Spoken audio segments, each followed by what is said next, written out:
Señora Ministra de Justicia, tiene usted la palabra. Gracias, presidente. Un saludo cordial a todos los asistentes, señores presidentes de las Cortes y a todos los colombianos.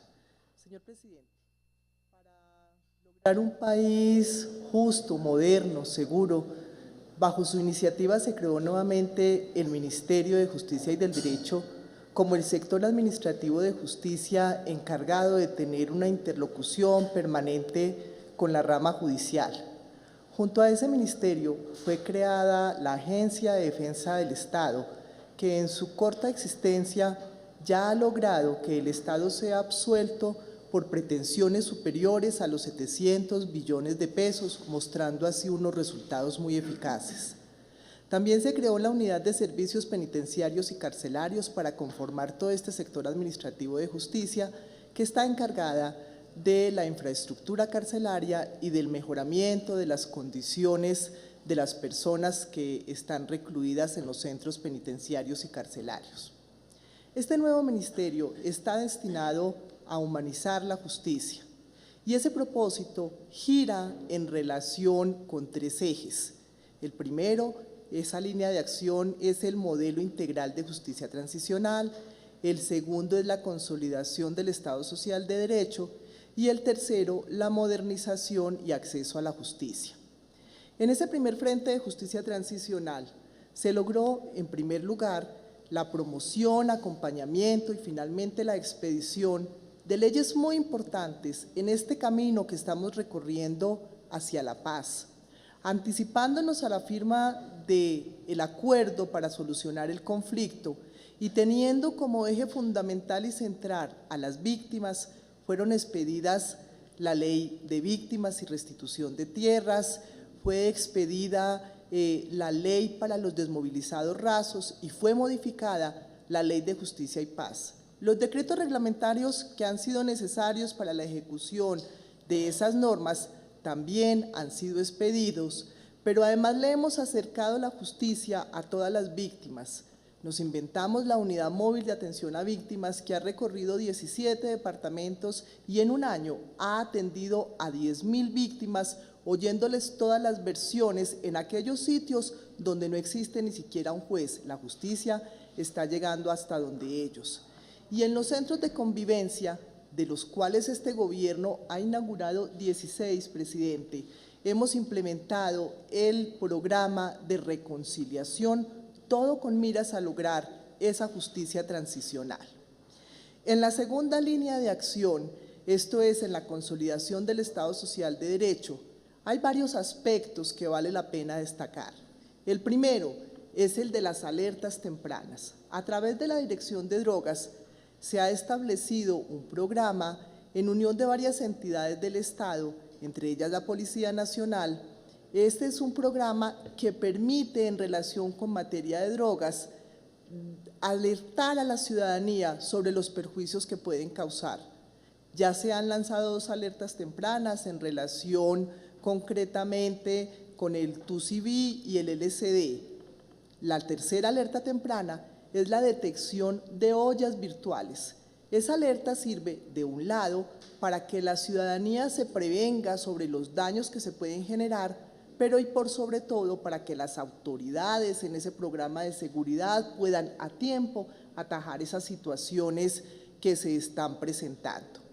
Igualmente, para la consolidación del Estado Social de Derecho, la Superintendencia de Notariado y Registro viene adelantando un muy interesante programa de formalización de la tierra, de titularización, 4.800 títulos entregados en este periodo, en lo que ha sido fundamental la ventanilla única de registro que está implementada hoy en 220 notarías. También es muy importante en la consolidación de ese Estado Social de Derecho. Y en lo que hace alusión al IMPEC, se instaló la sala de monitoreo con la cual se vigilan las 40 principales cárceles del país. Esa sala además permite controlar las 24 horas del día lo que sucede en esas cárceles. Igualmente, en 26 cárceles del país ya existen salas de audiencia virtual. En la tercera línea, en la modernización y acceso a la justicia, son muchos los logros. Bajo el auspicio y promoción de este gobierno se estableció el proceso oral y el litigio en línea, no solamente a través de las normas correspondientes, porque se promovió la aprobación de los nuevos códigos que lo consagran, sino a través de la destinación de 2 billones de pesos para efectos de que la tecnología física, la infraestructura física y la infraestructura tecnológica sea implementada. Esto es una realidad para los colombianos. En justicia oral, ya la justicia contenciosa administrativa está despachando en procesos orales. Y en justicia civil, el año entrante, en mayo, entran 6 distritos a operar en oralidad y en octubre entran 9 más. Todo gracias a la construcción de todas estas salas de audiencia, de las cuales tenemos ya un número importante a todo lo ancho de la geografía nacional. Asimismo, en el tema de casas de justicia, este ministerio ha entregado 18 nuevas casas de justicia en las que el programa principal es la atención a mujeres víctimas de la violencia.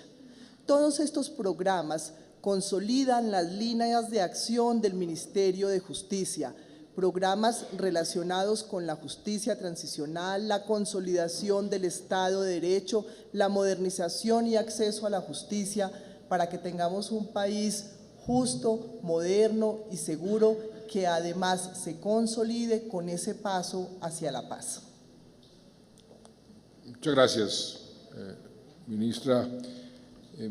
Yo quisiera como hacerles unas preguntas para que la opinión pública también tenga ideas sobre otros aspectos, porque en esta rendición de cuentas no podemos ser exhaustivos, no podemos mencionar todo lo que se ha hecho, sino más o menos lo más importante, pero hay inquietudes y hay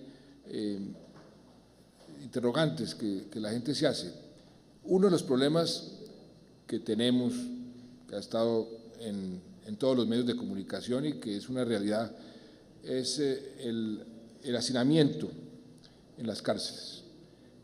Sobre eso, ¿qué está haciendo el gobierno, qué está haciendo el ministerio? Presidente, esa situación se está manejando desde el Ministerio de Justicia y del Derecho con el trabajo arduo del señor director del IMPEC y de la señora directora de la Unidad de Servicios Penitenciarios y Carcelarios a través de 12 medidas. Por supuesto que una de esas medidas es la construcción de nuevos cupos carcelarios. Y gracias a una asociación que tenemos con el Ejército Nacional, este año se están construyendo 10.000 nuevos cupos en las colonias penitenciarias. Eso es una realidad, ya se está trabajando en el tema. Simultáneamente, la Unidad de Servicios Penitenciarios y Carcelarios va a entregar 4.000 cupos más por readecuaciones que se están haciendo en los establecimientos de reclusión, con lo cual este año tendremos 14.000 cupos más. El sistema penitenciario y carcelario se está estabilizando. El nombramiento de más jueces, gracias a la colaboración del Consejo Superior de la Judicatura, de jueces de descongestión, ha logrado que las peticiones de libertad que estaban represadas estén siendo oportunamente definidas y que entonces se establezca un equilibrio dentro de ese sistema penitenciario y carcelario. Pero no solamente vamos a construir esos 14.000 cupos, sino que este año se están adelantando los estudios, ya están contratados, ya se está trabajando en ellos, para la construcción a partir del año entrante de 19.000 cupos más. Esos estudios deberán ser entregados hacia la finalización del año para que en el 2014 puedan ser contratados la mayoría de esos cupos. Estamos mejorando igualmente en el servicio de salud.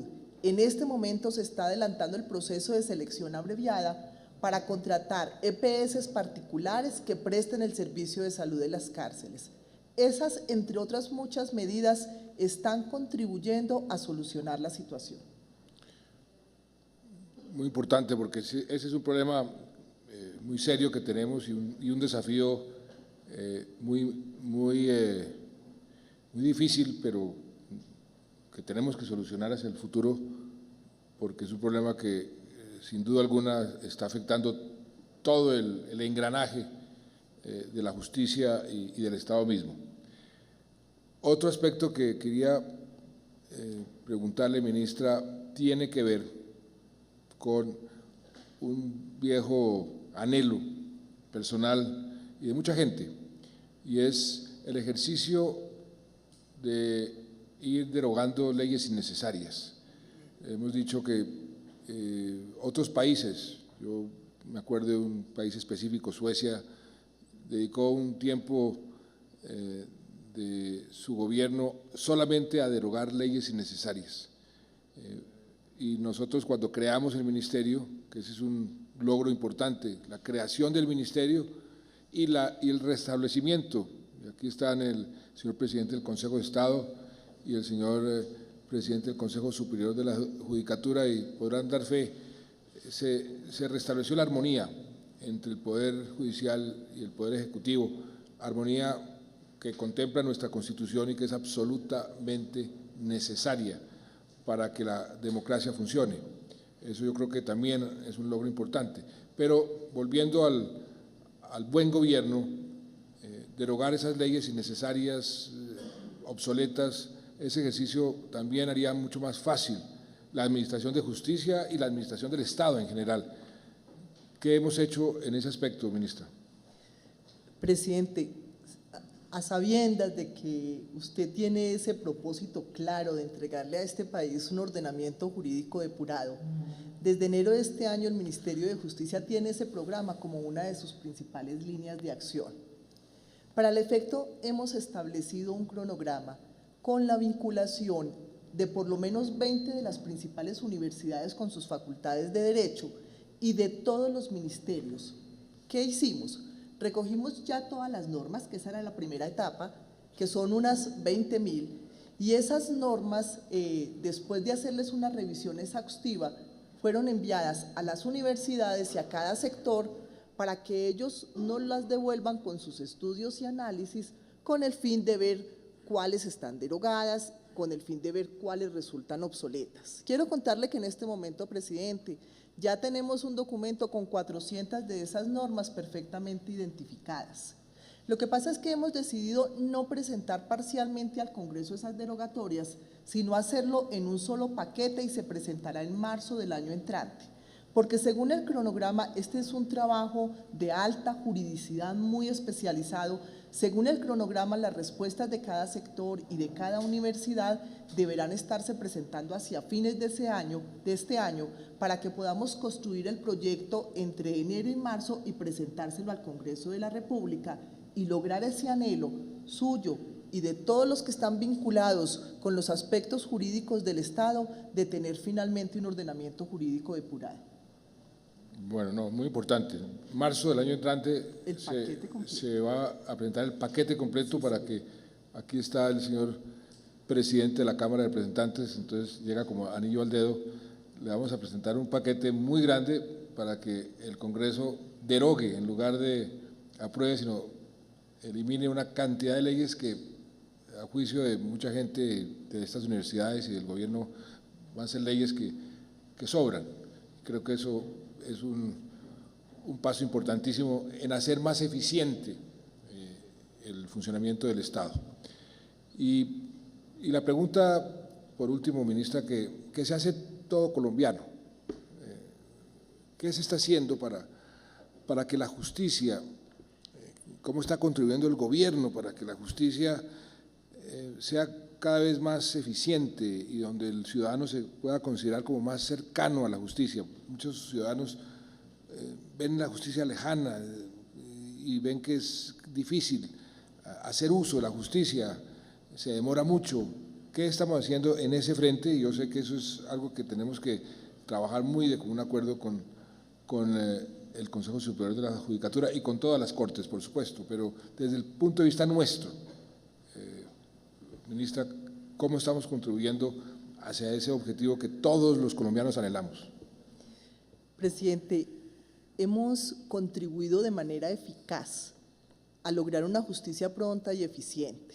Son dos los problemas que desde el Ministerio de Justicia se han venido atacando. Uno es el problema de la congestión, Y digo que desde el Ministerio de Justicia, presidente, porque en su gobierno se ha destinado más de 1 billón de pesos única y exclusivamente para descongestión, que es el principal problema. Y en esa descongestión, presidente, quiero decirle que, por ejemplo, la jurisdicción contenciosa administrativa ha avanzado a pasos agigantados. Por supuesto que tenemos muchos procesos, pero es por la gran litigiosidad que tiene el país. Pero con ese billón de pesos se han terminado 800.000 procesos. Ese es el número en que ha bajado el inventario de procesos en la rama judicial en los 3 años de su gobierno, presidente, y eso es gracias a esa inversión tan importante. Pero no solamente se trata de descongestión, igualmente necesitamos cambiar el proceso, necesitamos un proceso ágil, para eso necesitábamos oralidad y litigio en línea, y eso fue establecido durante este gobierno en los códigos que fueron aprobados. El Código General del Proceso, el Código Contencioso Administrativo y de Procedimiento Administrativo. Y por supuesto que no nos quedamos en la norma. Para que esos códigos funcionen es necesario que exista un presupuesto con el fin de operativizar el proceso oral y el litigio en línea, y para eso usted también, presidente, destinó la suma de 2 billones de pesos, cuya ejecución corresponde al Consejo Superior de la Judicatura, a quien hemos estado acompañando como Ministerio de Justicia en las comisiones de seguimiento al proceso oral y la justicia pronta, en la comisión de seguimiento al Código General del Proceso, con el fin de que las contrataciones sean realizadas, con el fin de que ese dinero que usted ha destinado para esos efectos sea efectivamente invertido y logremos de manera muy rápida una justicia pronta, un proceso oral. Vamos en la senda correcta. Como le decía, ya el contencioso administrativo está en oralidad y este año la justicia civil va a empezar con la oralidad en por lo menos 13 distritos, 6 en mayo y los otros 7 en octubre.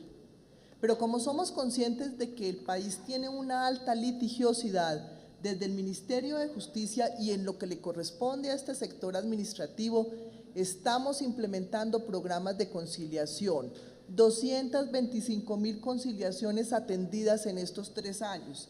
Hemos inaugurado, como les mencionaba hace un rato, centros de convivencia y casas de justicia, 13 centros de convivencia, 18 casas de justicia.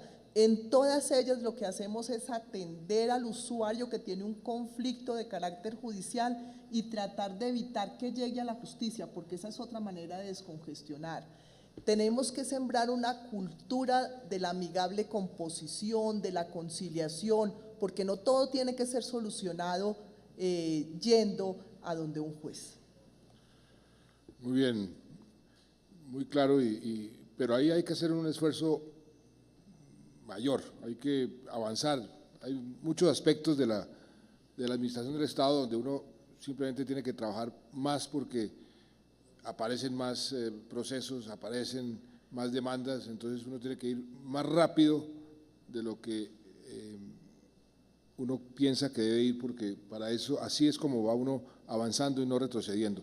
Ahí tenemos un gran desafío y eso es algo que tenemos que discutir permanentemente con las Cortes para ver cómo hacemos cada vez más eficiente la justicia, el uso de los medios electrónicos, de la tecnología, que es algo donde estamos comprometidos para que el ciudadano se sienta cada vez más cercano a la justicia. Eso es muy, muy importante. Hay otro tema, ministra, pero de pronto tiene que ver también con el Ministerio del Interior y por eso se lo voy a dejar al Ministerio del Interior, pero es importante en esta rendición de cuentas hacerlo explícito. El país tiene la sensación que fracasamos con la reforma a la justicia y todo lo que sucedió alrededor de esa reforma pues dejó un mal sabor y quedó la impresión de que no se hizo nada en materia de reforma a la justicia, lo cual es totalmente equivocado. Se han logrado aprobar en el Congreso de la República unas reformas importantísimas, mucho más importantes, diría yo, para el funcionamiento de la justicia que la propia reforma que se cayó. El Código General del Proceso, todo lo que tiene que ver con arbitraje. Yo le voy a pedir al señor Ministro del Interior, porque aquí se traslapan pues las funciones, que hable sobre eso, de todas formas, en su rendición de cuentas, porque creo que ahí también, en la parte legislativa, en materia judicial, se hizo muchísimo. No hay tal de que ahí no se hizo nada. Las reformas, repito, que se lograron aprobar en el Congreso, que tienen que ver con la justicia, fueron más importantes en su conjunto, mucho más importantes que lo que buscaba la reforma constitucional que se cayó. Y eso creo que es importante dejarlo muy claro. De manera que le voy a pasar la palabra al señor ministro del Interior, no sin antes, ministra, hacerle una pregunta, porque creo que aquí también tiene que ver con usted, tiene que ver con el Ministerio del Interior, tiene que ver con el Ministerio de Defensa y tiene que ver con el Ministerio de Transporte, un tema que está muy en la boca de todo el mundo, de los medios de comunicación, y es el tema de los conductores borrachos que cometen crímenes, asesinatos, porque eso es lo que sucede cuando un borracho maneja y atropella a una persona y la mata. Eso es un asesinato. Y esta mañana, pues, en todos los medios estaba la sorpresa de que habían liberado al muchacho que cometió ese crimen hace unos días.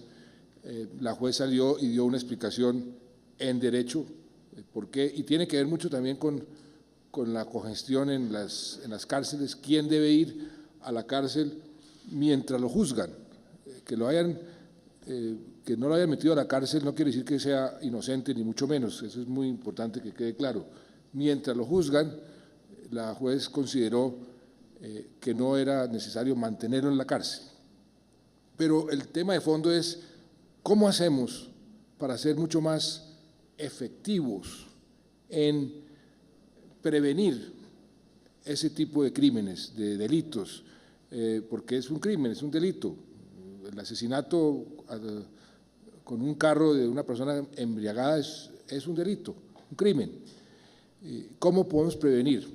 Y ahí hay muchos ejemplos de muchos países donde el miedo al castigo genera toda una cultura de no manejar embriagado, no manejar con tragos. Y nosotros tenemos que hacer un gran esfuerzo en ese frente, porque me dicen que cerca de 1.500 licencias de conducción al mes son, sustraídas pues, del sistema por esa sola causa. Y eso es demasiado, eso no puede ser. Es decir, la gente como que no aprende a que eso no pueden manejar embriagados, no pueden manejar con tragos. Yo tengo una idea que se las quiero proponer a ustedes para ver si le pedimos al señor presidente de la Cámara de Representantes que en la ley que nos la apruebe rápidamente sobre seguridad vial, si se puede introducir, y esa es mi pregunta, otro elemento que yo creo que puede ser muy disuasivo. Si no solamente se le quita la licencia, y dependiendo del grado de alcoholemia, puede ser hasta de 10 años, también se le puede incautar el vehículo y se le puede inmovilizar también de 1 año, 2 años o hasta 10 años. Y yo creo que más de uno lo pensará 2 veces, que no solamente le quitan la licencia, sino le quitan el vehículo que está manejando.